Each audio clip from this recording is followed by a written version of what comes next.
You're listening to the Full and Thriving Podcast, a place where courageous women come to break free from food obsession, heal their relationship with their body, and strive to live a life that's present, lighthearted, and meaningful. If you're listening, my wish is that this podcast serves as a catalyst that inspires you to nourish your body, nurture your mind, and energize your spirit. I'm your host, Meg McCabe, a certified life coach and eating disorder recovery coach with a PhD in having a good time. Just kidding about that last part. Anyway, thank you so much for listening and enjoy the show. Have you ever wondered why, when faced with stress or trauma, some people seem to instinctively fight back, others run away, and some freeze in their tracks, and then others try to smooth things over and just keep the peace? Have you ever found yourself in the middle of a meal, suddenly overwhelmed with guilt or anxiety about what you're eating, and you can't quite put a finger on why? Have you ever noticed that around certain people in your family, you shut down in moments you actually really want or need to express yourself, and changing that pattern feels nearly impossible?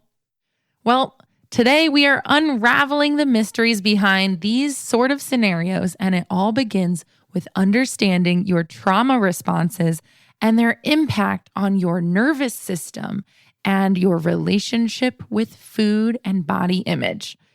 So, let's break it down. Our body and brain are masters at scanning the environment to detect clues to identify if we are safe or unsafe. Within an instant, our autonomic nervous system takes over, igniting one of two systems, either the sympathetic nervous system or the parasympathetic nervous system. The autonomic system regulates the heart rate, the muscle tone, the respiration without any voluntary control. Autonomic literally means self-governing, which makes a lot of sense because we cannot control our physiological responses to many scenarios in our environment or internally. So, due to our diversity in life experiences, genetics, upbringing with traumas, we tend to have a variety of reactions to different scenarios. In fact, two people can respond completely different to the same exact scenario. And when we feel threatened, our body ends up reacting with one of four different stress responses that you might have heard before. And these are flight, fight, freeze, or fawn. And in recovery, I see my clients oscillate between all four of these all the time. Usually there's one or two go-to responses. And in all of these moments, it's important to remind yourself that these are your body's way and your nervous system's way of surviving. These flight, fight, freeze, or fawn responses are basically your version of survival mode. And this dates back hundreds and thousands of years ago when our bodies were programmed to scan for dangerous threats in the environment, such as tigers or bears or other life-threatening predators. And when danger was detected, our bodies would react out of the need to survive.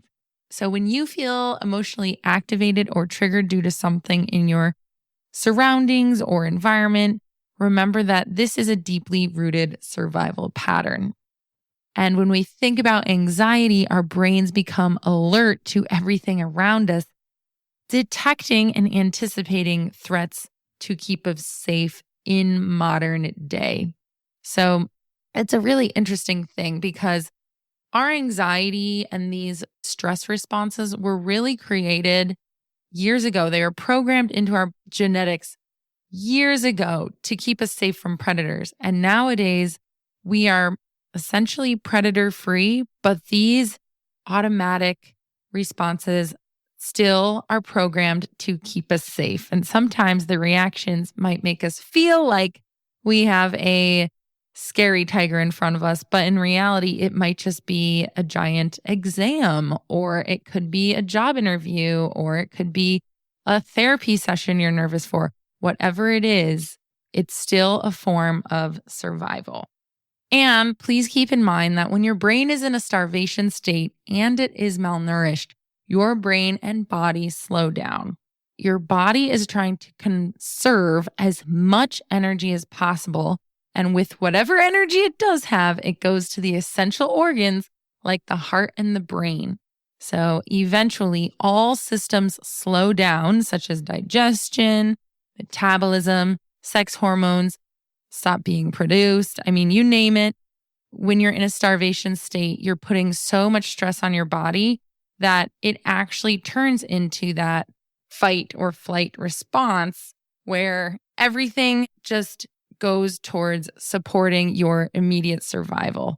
So all of this stress on your body sends a danger signal to your brain, which makes people in this state kind of exist in overwhelm, anxiety, and fear. So just a gentle reminder before I dive into the 4 stress responses, nourishment actually helps your brain relax.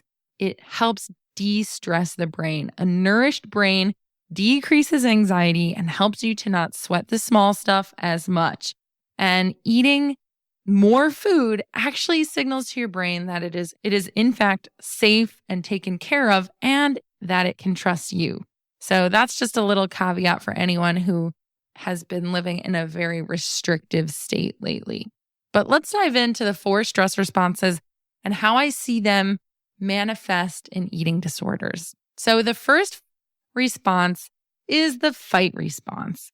And this happens when a person feels unsafe and they tend to react with aggression or confrontation in the face of a threat. I mean, this is kind of my go-to response. If I feel threatened or scared, I kind of get angry and defensive and assertive and maybe even a little hostile. And it's the classic fight or flight reaction where your body is literally preparing for combat. It is an intense one, and we do not want to judge ourselves if that is the response we have. It's about building awareness around our tendency towards this response and maybe being able to navigate with less defensiveness or hostility, even though assertiveness isn't necessarily bad. So in eating disorder recovery, this sort of response can look like resistance to treatment, defensiveness about your behaviors, anger towards your loved ones who express concern, lashing out at your team. And recognizing this response is crucial because it may prevent you from seeking the help and support you need. So instead of fighting against your recovery, I suggest you try to channel this fighter energy into your well-being and towards recovery. So if you do need to unleash the inner fighter, perhaps you should just get mad at your eating disorder or the oppressive systems out there that contributed to your eating disorder, like sexism, racism, fat phobia, capitalism, you name it. So I do want to remind you that fight response and all of these responses, they are natural human responses. We just want to build awareness around these and understand why they're happening so that maybe we can notice them and redirect.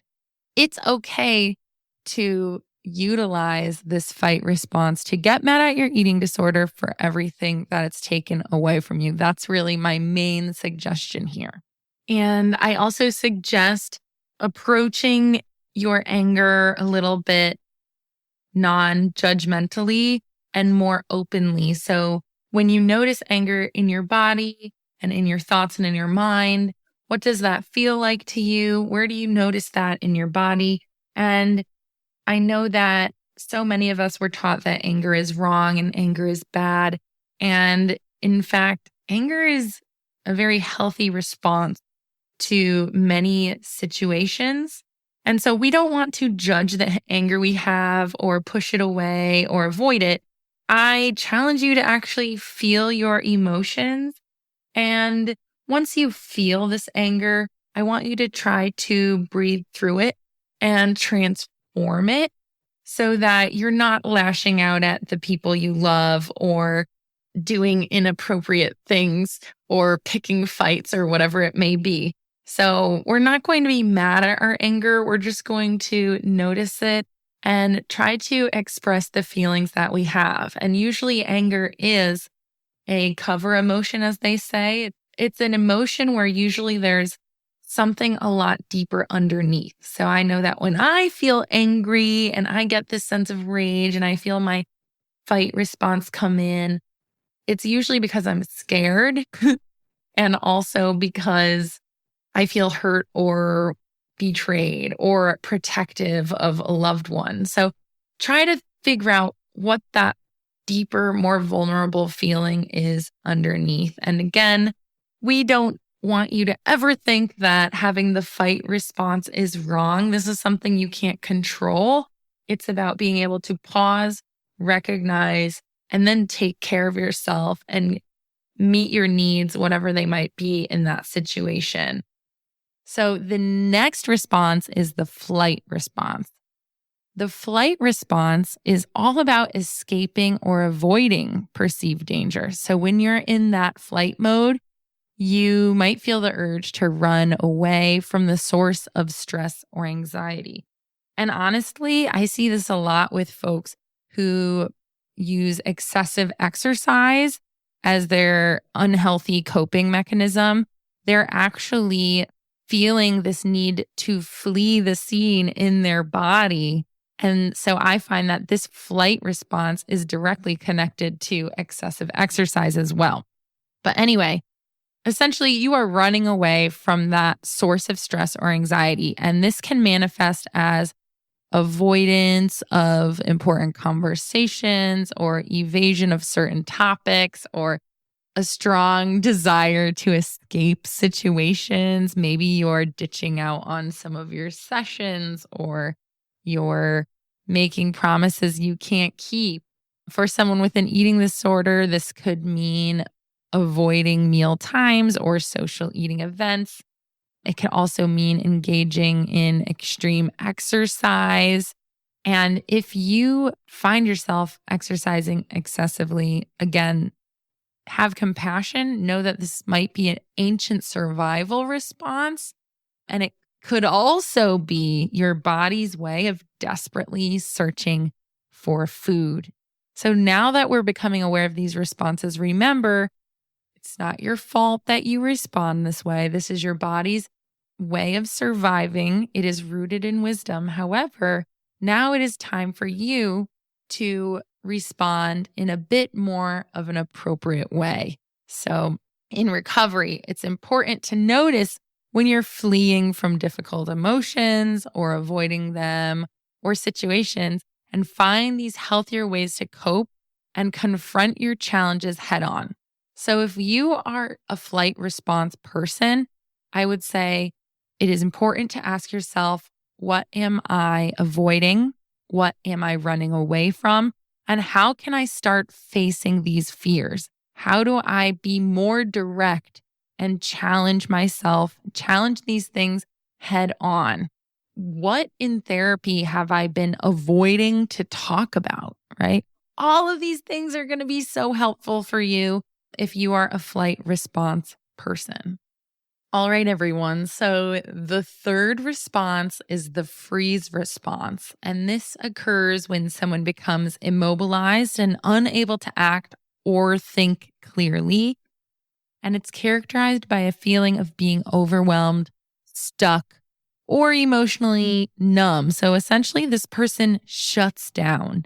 And this response can be an adaptive way to assess the situation and protect yourself by making yourself less noticeable to whatever you have perceived as a threat or whatever your brain has perceived as a threat. So I find the freeze response can be a way also of staying small, right? I know so many of us are afraid to be seen and take up space. And I find freezing ourselves is aligned with that need to stay small and unnoticed. And it can be a way of not drawing attention to yourself. And it can also be because maybe you feel so overwhelmed that you can't handle the situation and you shut down or even dissociate. And I tell you, I see this one a lot with folks with eating disorders. So the freeze response involves feeling immobilized, overwhelmed, numb, and it can actually translate in eating disorder world to feeling stuck in your eating disorder, maybe shut down in your eating disorder and unable to make progress.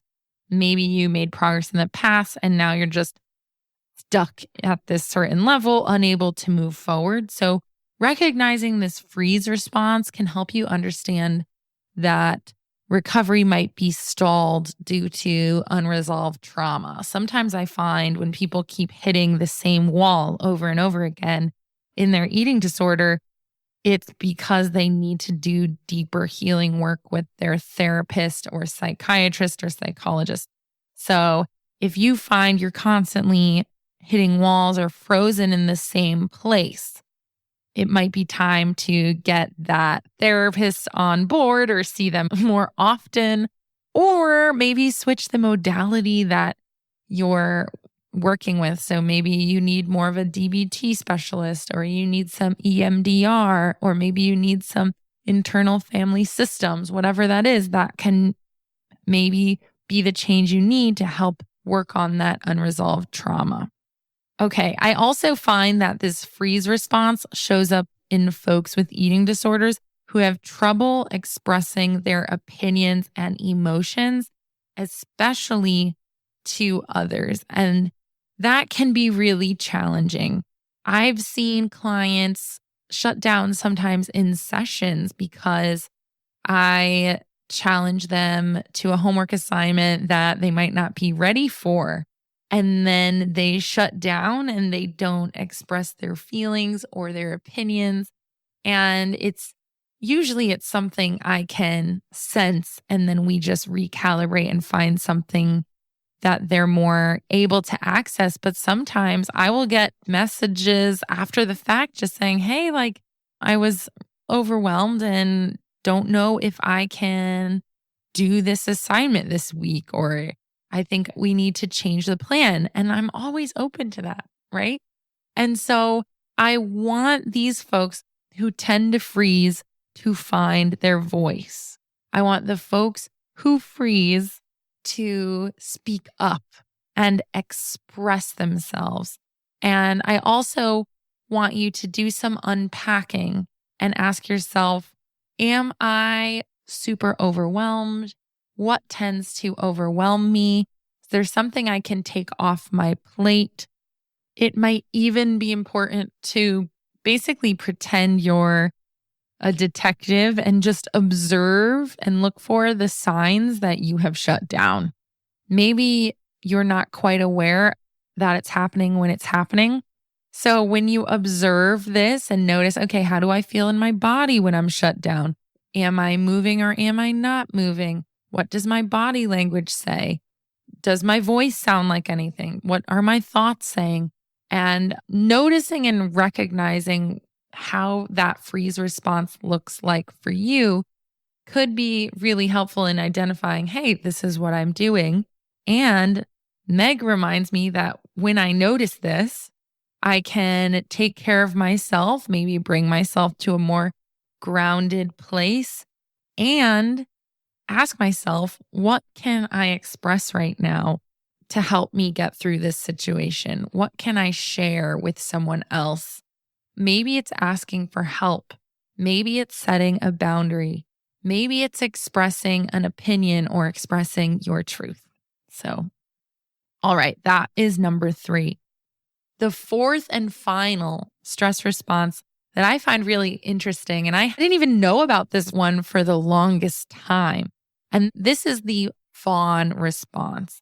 And the fawn response is essentially human feeling stress and threatened and basically seeking safety by seeking approval from others and appeasing others and people pleasing. So when you feel overwhelmed or stressed, do you just go into people-pleasing mode?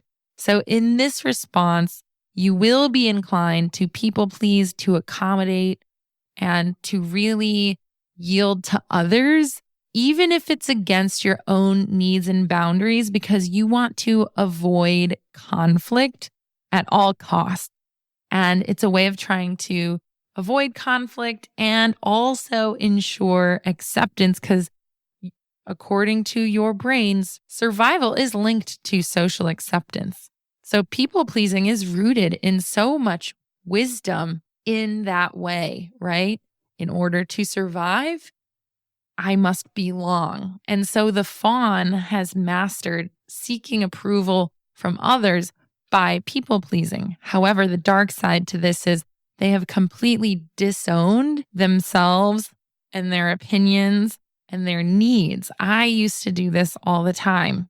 And in eating disorder recovery, this can manifest as people pleasing with your team a lot of the time, or people pleasing with the people who care about you. So I see this as agreeing to treatment plans or homework assignments that you're not comfortable with and not expressing that. It might be trying to be the perfect recovery student. So you're going, achieving all these recovery goals without pausing to express the difficult sides or even acknowledge your humanness and recognize you are not superhuman, and recovery is actually a very messy process. And it can also look like not processing emotions or disowning your needs around the treatment you're receiving. So that can sometimes backfire. So again, that looks like making promises that deep down are causing you panic, stress, fear without expressing it. So you disown all of these very valid emotions to just look good for your team. And that can get you pretty far, like as far as reaching goals, but emotionally, you're not doing the work. So again, eating disorder recovery is such an emotional process, and it is a process where you have to learn to sit and feel emotions. So I find if you're fawning your way through treatment, it often backfires because you're not sitting and feeling the feelings and sitting with the discomfort or expressing that to people. So recognizing this response can empower you to assert your own needs and boundaries in recovery, and ensuring that the process you're going through aligns with your authentic self. So essentially, instead of lying and telling everyone you can do it, you can do it, you can do it, how about you express your fear? How about you express the intimidation that you feel or the anxiety that you feel? And if you need to pick a plan that's more aligned with something that's achievable for you, take a half step instead of a full step forward. People with this response need to remember that a lot of healing can come from realizing that your opinions matter and your boundaries matter, and it's okay to say no. No is a neutral word. It's impossible to please everyone, and you will feel and be so much better off when you can honestly communicate with your team, your boundaries, and how you're feeling. And because of that, you won't be forcing yourself into uncomfortable situations just to avoid conflict or confrontation. So if you are that fawn response person, I just want you to have compassion for the part of you that wants to be accepted, right? And wants to be seen as hardworking or a team player. And just know that your team is there for you. They want honesty over perfection, and they want authentic mess over clean lines, right? So take that in, and I hope that helps you just reflect on the small changes you might be able to make going forward. Okay, so there you have it.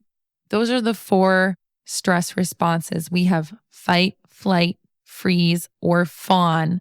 And these are examples of how you might respond to stressful or triggering situations. And by that, I mean your brain responds Your brain interprets the environment and then sends a signal to your nervous system to respond in one of these 4 ways. So it is not a conscious choice that is made by you. It is a survival response. And these responses were designed by nature on a physiological level to help you through threats and danger. And as someone with an eating disorder, it is important to bring yourself out of a stressful or activated state through the use of coping skills or self-care or various grounding techniques. And I have plenty of episodes where we talk about those topics. So please go unbury those from the archives. You can also talk to your therapists and your coaches about different coping skills, self-care, and grounding techniques. There are also ways, and this is kind of the cool part, there are ways that you can leverage the brain-body connection and the power of physiology to signal to your brain that you are in fact safe in that moment and not being chased by a tiger. So I challenge you to practice switching on your internal safety system by actually utilizing the awareness you've built and leaning on that brain-body connection. So for instance, you could practice, and I was doing some research looking at how to utilize the brain-body connection to signal to your brain that you're back in a safe place. And it sounds really funny, but while I'm sharing them, I want you to try these out, even just while I talk about them. So the first one would be exaggerated facial expressions or just moving your facial muscles around. I'm literally doing it right now.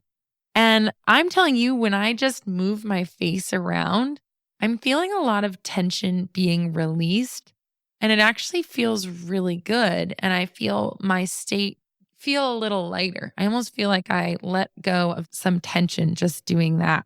So it could be big smile, wide eyes, wrinkling of the nose, moving around the jaw.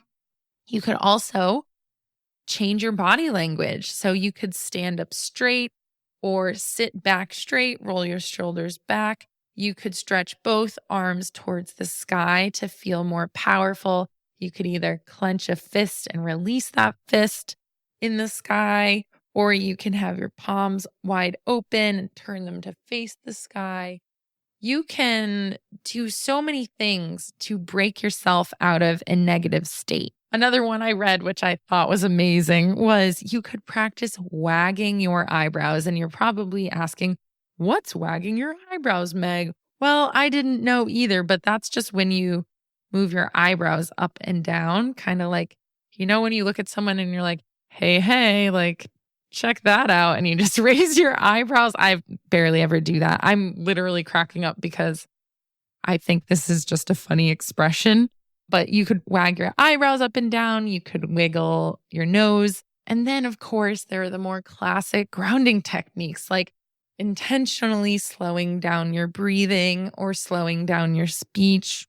You could also intentionally engage your 5 senses with things that you associate with pleasure, such as turning on your favorite song or lighting a scented candle or wrapping yourself up in a weighted blanket or something really snuggly.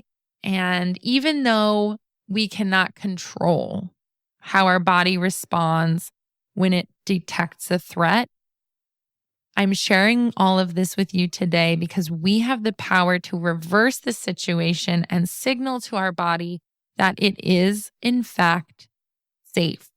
So I challenge you to practice those things. Ask yourself, how can I signal to my body when I feel activated or triggered that it is safe again? And of course, one way to do that today is also just giving your body the food it needs to let its brain be more nourished and more relaxed. So there you have it, lovely humans. That is what I have for you today. Thank you so much for listening to Full and Thriving. I really appreciate all of you here, and I'll catch you next time. Thank you. All right, that concludes this week's episode of the Full and Thriving podcast. Thank you so much for taking the time to listen to this episode of the show. When you have a moment, please head on over to Instagram and follow my recovery coaching account at Meg_McCabe to stay up to date on everything I'm doing in recovery land.